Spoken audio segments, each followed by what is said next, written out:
This is On The Wire, Racing TV's podcast for the best racing previews in association with Bar One Racing.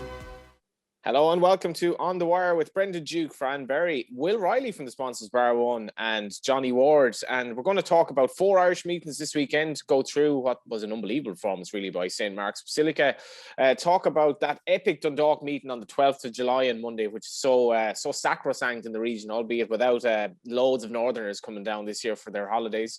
And lots more to get through. Let's start with Will Reilly. How are you, Will? I'm very good, thank you, Johnny. Good to be back with you all again. Yeah, Dukey, how was your week? Anything to report? No, nothing to report. It's all backloaded, isn't it? There's a really good meeting in Newmarket. They're in the Pyrenees this weekend in the Tour de France. So yeah, my week is backloaded. Pretty quiet. I got a couple of swims in. The water's lovely. There must have been some event in the Atlantic a couple of weeks ago because the harbour was in turmoil there for about 7 days, say about a week ago. So it was obviously just a butterfly flaps its wings in the Gulf of Mexico or whatever. And now when I say in turmoil, like I'm a harbour swimmer, Johnny, so I'm used to being like a mill pond. But it was it was. You're talking about like algae and stuff.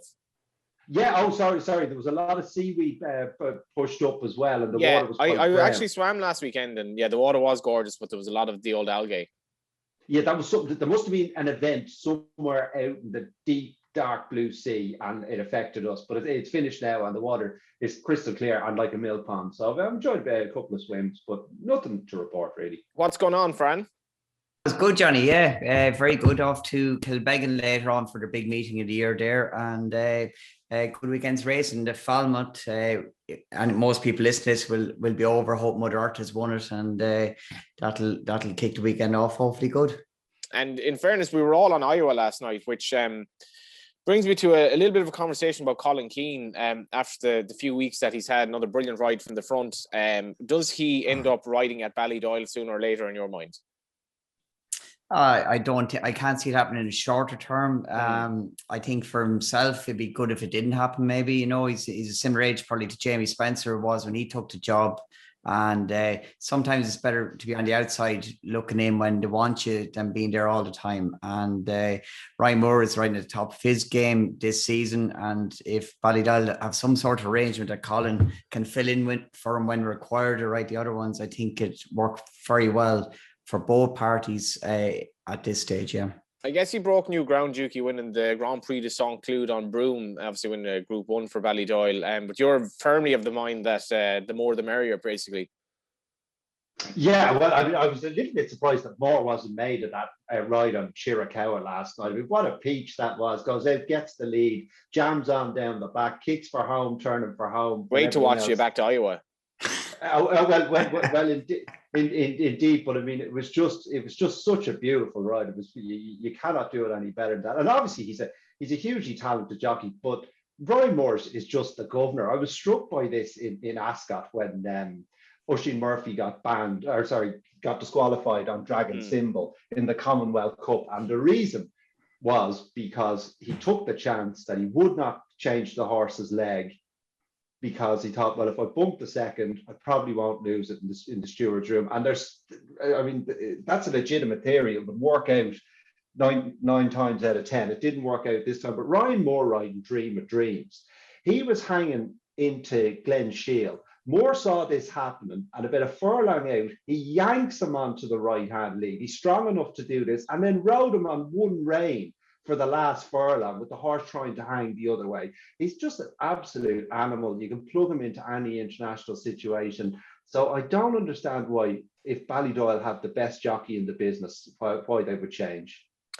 They seem to have the best horse in the business. Before we get to the naps of last weekend, and we will look over St. Mark's Basilica here. This performance has him, I think, the highest. He's actually gone ahead of Palace Pier. Will, this was sensational. Aidan O'Brien really kind of talking the horse up afterwards, and you felt that he meant it. He does have this turn of foot where he went from briefly looking under pressure to obviously winning very, very easy against two top horses. What did you make of it? I thought he was very impressive. He showed that turn of foot again. And it was interesting that Aidan was saying he might drop him back to a mile for the Sussex Stakes. And We've got Palace Pier as the 11-10 favourite for that. Poetic Flair 15-8. St Mark's Basilica 4-1. What a race that would be. But he's 5-4 for the International at York, which seems a logical option, doesn't it? I wouldn't mind some of that 4-1 if he were to run. Fran, can you explain just the pedigree situation here? He's out of a Galileo bred mare himself. Now, obviously, they've desperately looked for a sort of a replacement for Galileo, but also a horse that can obviously breed into Galileo bred mares. Where is he going to fit in the overall scheme of things, do you think? Oh, look, we said last week he's a horse to Coolmore, Ballydoyle needed, a 3-year-old, and being by Siuni, okay, he's out of Galileo mare. I'm not really nuanced on the 3x3 breeding and 2x3, but Jim Bulger does do it with his mares apparently, and the new approaches and dawn approaches to that kind of a line. So it does give them an out, and it gives everyone else an out, doesn't it? He's a very saleable horse now. He's done it all trips. He's won the Dewhurst as a 2-year-old. He's won a French Guineas and Derby. He's an Eclipse winner. My route for him in my own head is I don't think we'll see him in Goodwood. I think you'll see him in York, Irish Champion Stakes, and then if he's going to go a mile, it'll be the QE2 on Champions Day. That's what would be in my head. I'm not sure Goodwood dropping back and trip to a mile would play to his strengths. I'd love to see him against them 2 horse, Poetic Flair and Palace Pier at a mile, but maybe not at Goodwood. And it was lovely of Michael Tabor, Dukey, to reveal to everyone that Aidan said the horse was a certainty after the race. Yeah. Well, I mean, that's just part of the course. He was very heavily backed now, but you can see why you would trust this horse with your hard-earned cash, because he's basically bomb-proof. I mean, Dave had the run of that race. Now, Marquand, I absolutely understood what Marquand was doing, setting the easiest fractions he could, trying to quicken off the front. So St Mark's Basilica wasn't in the best placed in the French Guineas, wasn't best placed in the Eclipse, but you still can't get him beaten. I mean, maybe if you went off a really hard pace to try and test his stamina over that extended 10 furlongs in New York, but he'd probably win further. I mean, this is just a proper tool. Is there any chance that if he goes the route we're thinking, and he goes and wins in York, goes and wins in Leopardstown? Now, of course, that depends what they want to do with Love. I don't know. Could he go to the Arc? Could he go to the Breeders' Cup Classic? That's a race on Aidan's radar. I mean, he's almost certainly going to get retired at the end of the season. If he's carried all before him in Europe, they've nothing to lose over there. And if he managed to pull it off, well, then this priceless stallion is, well, there's nothing more than priceless, is there? But he'd be particularly priceless if he could pull that off. Even by the standards of priceless, he'd be priceless. Let's look at the naps last weekend. Dukey, the bare facts that double Kodiak was 5th at 9-1. The horse actually ran very well. Yeah, I mean, ran all right. Wasn't beaten very far. I suppose he had a wide trip, but then I knew he had a wide draw going in. And Fran was there and made mention of the fact that the ground actually helped horses who were drawn wide. You could win from a wide draw on the track. I mean, ran perfectly well. I was slightly disappointed though. I really. Do you ever get those situations where you just talk yourself into a bet and the horse is 10-1 and you just think, how is this not even money? And I kind of got that way with double Kodiak the more I thought about it. But he's there or thereabouts, handicapped to win, and perhaps he was slightly compromised by the wide trip. Because of your return to form, Fran, we're actually going to play the VT over your analysis here. King of the Castle, who actually briefly looked in trouble for a long and a half out, 4-9 got the job done at Limerick. Tell you one thing, Johnny. I told you it was like buying money. It was 4 to 6 earlier in the day, and he gave his supporters a bit of a scare to 2 furlong marker, and then he kicked into overdrive. He's 1.6 mile, 2 mile horse in the making, and look, we'll chalk it up as a win, but a very, very small win. Yeah. Johnny Mack and myself went for the same race. Johnny Mack went for Double Value, who's 7th at 12-1. And I put forward the Winner Takes It All, who won at 6-1, did the job well. And I think is going for the Galway Hurdle now, because there's a bar one bonus, I believe, for that race, Will. There is €25,000 if he wins the Galway Hurdle. He was impressive, wasn't he? Did it nicely. Yeah, he did. Probably reliant on decent ground. We'll see how the weather is like in Galway. Let's have a chat about the July Cup now, because we've only scant enough Irish entries this year in terms of only one runner, and obviously Lupe Fernandez doesn't go there. Maybe a slight indication of the strength of Irish sprinting at the moment. But let's look back at the race from 2020. Brando with a quarter mile to go in the July Cup. It's Golden Horde who's a pushed along leader, joined by Oxted in the pink. Then Hello Yumzane in Skeptical, who's now been asked for a bit more. Cardem trying to come up with something, and then Threat and Equilateral inside the final furlong they go. And it's Oxted who now has the lead from Golden Horde in second, Skeptical in third, then Hello Yumzane closing in on the winning line. Out in front, it's Oxted under Kieran Fallon, and Oxted will go on to win the July Cup. Oxted is the winner from Skeptical in second and Golden Horde in third, then Cardem, Hello Yumzane, Brando and Sir Dancelot. How do you bet in this, Will? We've got joint favourites, Oxted, who won it last year, and Starman. Then Dragon Symbol, who Dukey mentioned there, at 9-2. Rohan at 7-1. Creative Force at 15-2. Only one of the last 8 winners has been returned at bigger than 8-1, and only 2 of the last 10. So it's a race that often goes to something towards the head of the market. How have we a situation here, Fran, where we've 19 runners and one Irish runner who's essentially 50-1? Just Irish sprinters, isn't it? It's one is more usually what it takes. Normally wouldn't see more than 2 or 3 in it anyway, max. And it's just a reflection of the sprinting program and over here, and they can't beat the English horse when they come over to Ireland. So why would you go to England to take them on? So I think that reflects it all. Stand side draw all day long for me at Newmarket. Seen a few races yesterday there, and Rohan drawn in stall 18, Art Power 17, and Oxted 16. All good draws towards stand side. Supremacy is very interesting in first time blinkers. Thought Clive Cox was very bullish about him during the week on the Nick Luck podcast, and just with a stand side draw in stall 19. Only one run this year, but he's a great record in that race, Clive Cox. But it's a race I'm happy to watch at the same time. Any thoughts, Dukey? I think it's brutally difficult. 9-2 the field, and you could make a case that it should be 6-1 the field. If you force me to have a bet, I'd back Creative Force, but I won't be having a bet, so that doesn't count. Let's go to Saturday's action. So we have Limerick and Navan. Navan is a flat card that starts at 1 o'clock, and they're forecasting good ground with showers maybe on the way, and there's a possibility of both showers and watering at Limerick. That's for a jumps card, which starts at 1:20. What do you like, Will, actually, over the 2 cards? A lot of competitive racing. Yeah, just briefly on the July Cup, of course, Oxted beat Skeptical last year. What a story he gave us, and it's a shame he's no longer around. Limerick is an all chase card. I couldn't really get too strong on anything there, for value. But there's one I like at Navan, 245, Art of Unity. Invariably runs well at Navan. Sam Ewing is on board, and he's the only course and distance winner in the race. And I think his rating seems quite fair. So he catches my eye in the 245, Art of Unity. Yeah, that's a fiendishly tough race. Fran, we both tipped up easily last time, and that was a week ago. Just actually seems like longer ago than that. I'm actually prepared to give her the benefit of the doubt here for Gavin Reinroder on that occasion. Now she was dropping back to mile and 2. She kind of looked like essentially a stiff mile and 2 at Naas. She was very well placed. Effectively had no excuses. But I thought the way she raced, she kind of half looked like she might want further. Having said that, this is arguably an even stiffer mile and 2. Big fan of Paddy Hartnett, who's claiming 4, and she's good enough for me from gate 1 again in 3:55. What do you make of it?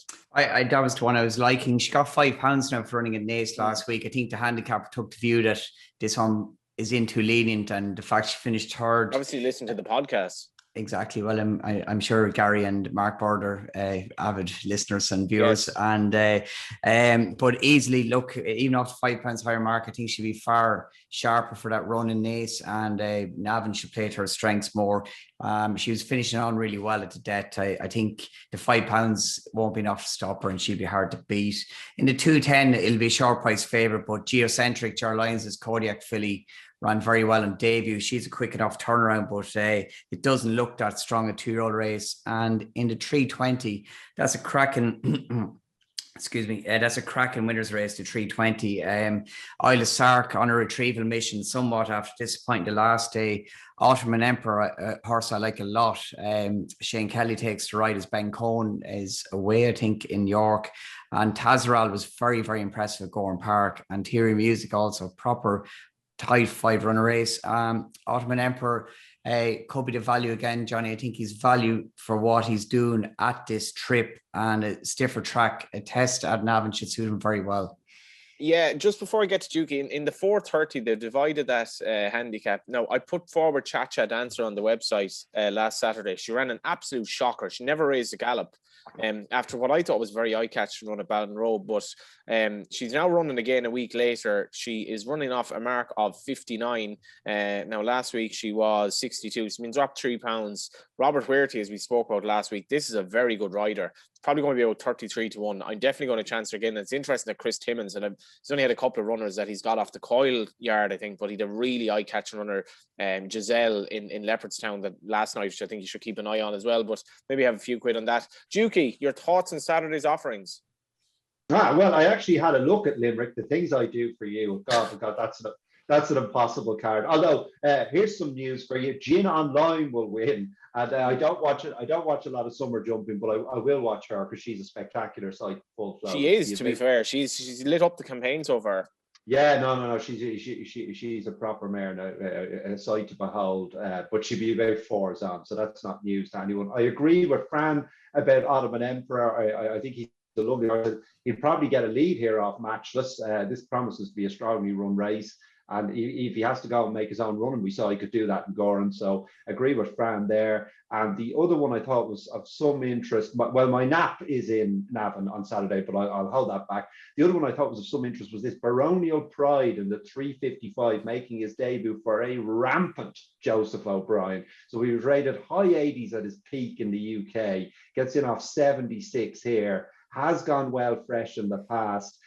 Now, on pedigree, you wouldn't think the step up to 10 furlongs would suit him, but in his last couple of runs on the all-weather in England, he has been hitting flat spots in his races. And evidently, Joseph's team think that 10 furlongs is his trip, and any cash for him would be highly significant. Here's one for you, lads. Let's get on to Sunday's race now. The feature at Fairyhouse is the Brownstown Stakes. This race was won at Cork last season. Can anyone remember why? COVID, probably. So what would that have meant? That Fairyhouse wasn't racing, or what? There was different fixtures and everything else. The calendar was a bit skew for June and July. I can't even remember, but the winner of the race last year was Valeria Messalina. Racing with a furlong and a half to go in the EBF Brownstown Stakes, and it's Crotchet pressed by Valeria Messalina. Staying on the outside is Soul Search, on the far side Silk Forest, Unforgettable and So Wonderful. As they race into the finish now, and it's a driving finish. Valeria Messalina is up from Soul Search, Unforgettable and Silk Forest. The first 4 home, covered by a couple of lengths. That man, Shane Foley again. This is On the Wire, Racing TV's podcast for the best racing previews in association with Bar One Racing. She reappears, Fran, and it's very interesting that Marbling, who was rather unlucky at the Curragh, I'm not sure if she would have won, but she certainly was unlucky. She's a mark of 86, but Ger has just said, right, enough of this, and he's put her in as what appears to be, certainly could be even I don't have jockey bookings here, but could be the first string actually for them in this race. Yeah, and very, very interesting. She was hammered in the betting on that Derby weekend handicap, and messy race, wasn't it? And Cynthia didn't do anything for form since then, but it's quite significant. They are taking a chance and stepping into Johnny. Valeria Messalina won it last year, as he said, in Cork. Surrounding won it in 2019 at Fairyhouse. It's a race I'm probably happy to watch. My generation is one that I would be interested in. I don't think we've seen the best of her by any means. She never got off the bridle in the Guineas trial, Leopardstown, the first one, and she ran too bad to get through the next day there over the mile trip. Has to prove she can go on grass, but I'd be afraid of her if she's back on some. Thanks to Gordon Reilly. Gordon Reilly is honoured in 2 of the races. I love these names. Thanks to Gordon Reilly from all at Fairyhouse Handicap. What about his namesake, Will, though? Will, what do you like in the card? I think what you said about Marbling, very much caught the eye last time. So she complicates that race for me.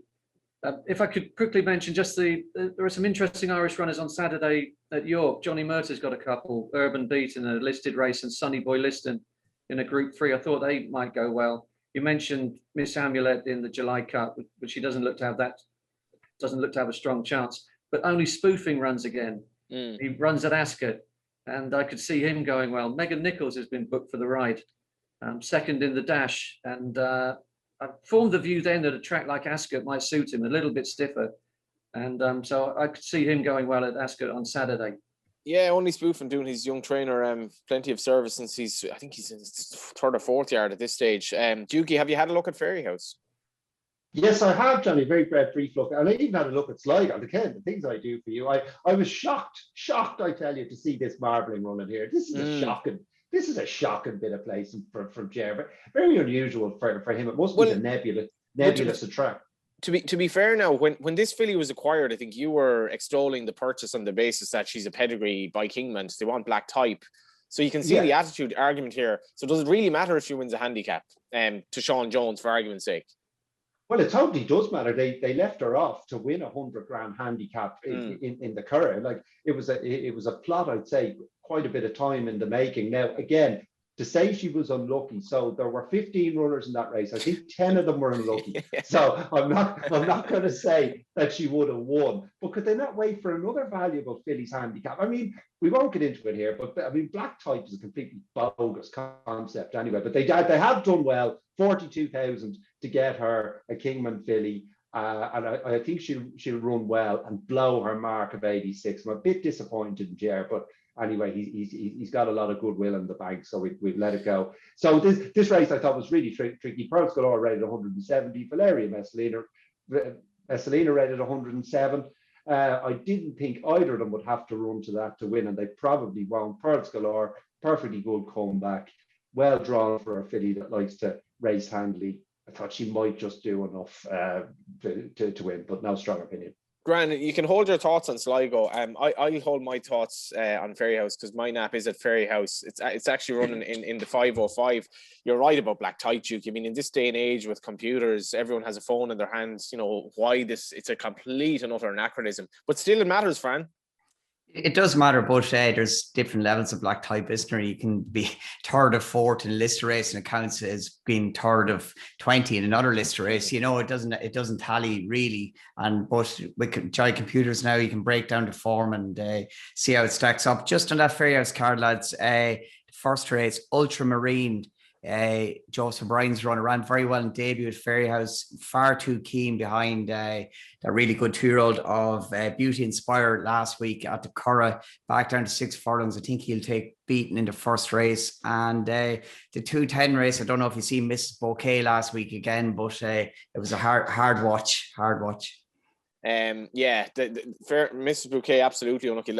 Just we have to get to to Sligo. The only place to start here is Ronan McNally, and now I'm actually going to take Ronan's horse on in let me see what race this is now. Of course, I was looking up McNally on the race card. Of course, it doesn't actually train the horse.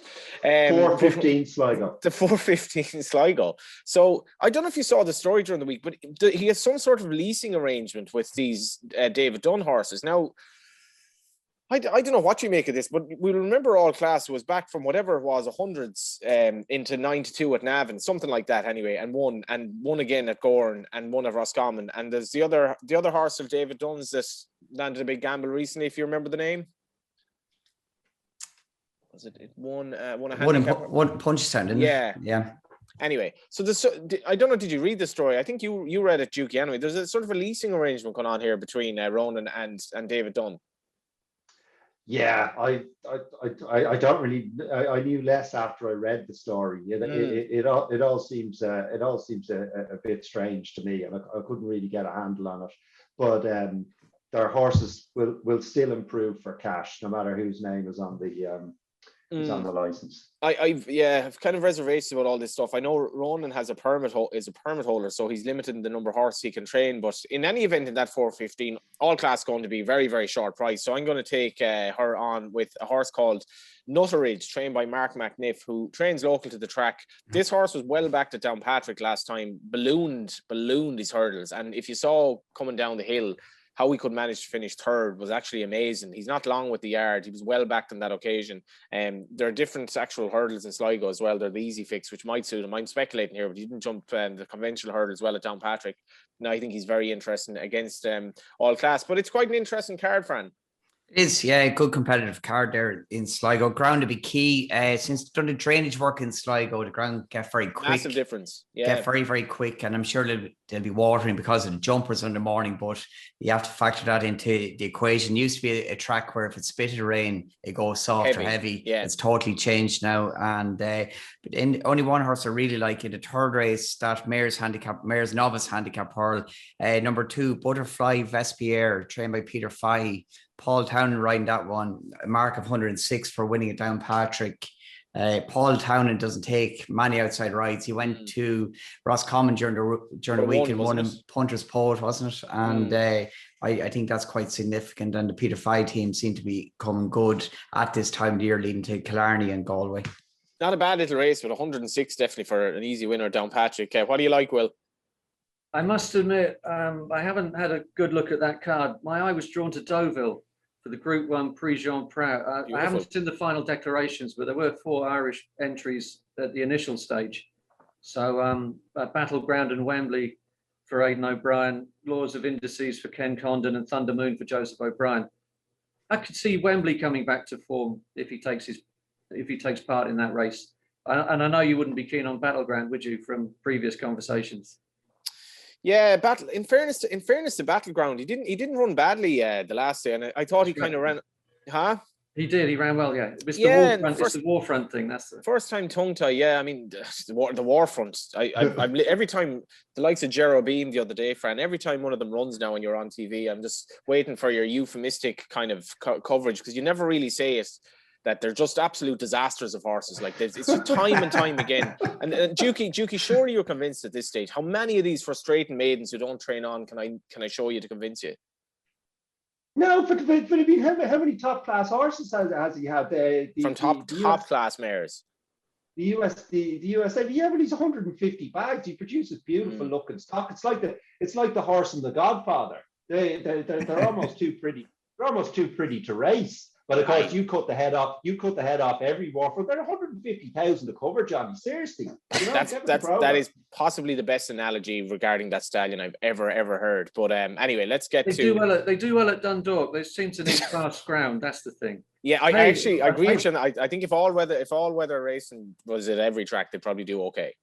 Yeah, but hey, look, there's been a lot of good horses run at Dundalk over the last few years. Classic winners, Breeders' Cup winners. It's a fascinating story developing up there. Yeah, and indeed, you're definitely a big apologist for Dundalk. I'm a big fan of Dundalk. Will, a horse called Loyal is running a day before the 12th at Fairyhouse, but the Fairyhouse 12th July card, if you've ever been there, it's normally just loaded with Catholics and Protestants, loaded with people from the north who just want to escape the marching season because it's a bit mad up there. Unfortunately, that won't be the case on Monday.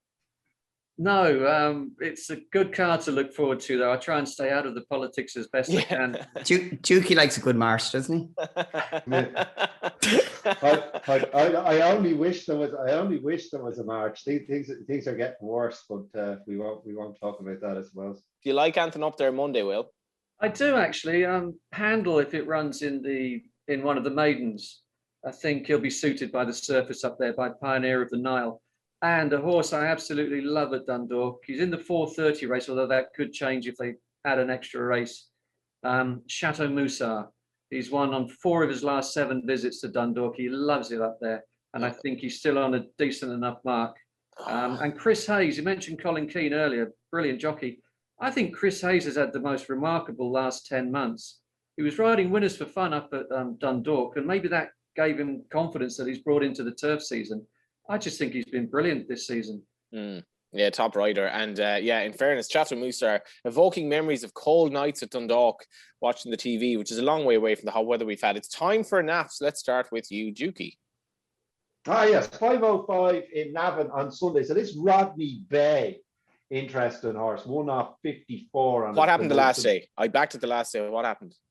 Got upset in the stalls, Johnny. We can give a horse a pass when he gets upset. Now he has slight temperament issues, this horse, because he is inclined to be keen in his races as well. So that is a concern. He'll have to handle the preliminaries and he'll have to settle in the race. But I do think he remains a well-handicapped horse. He only got £5 for that win on penultimate start in Limerick. That race worked out pretty well for the grade.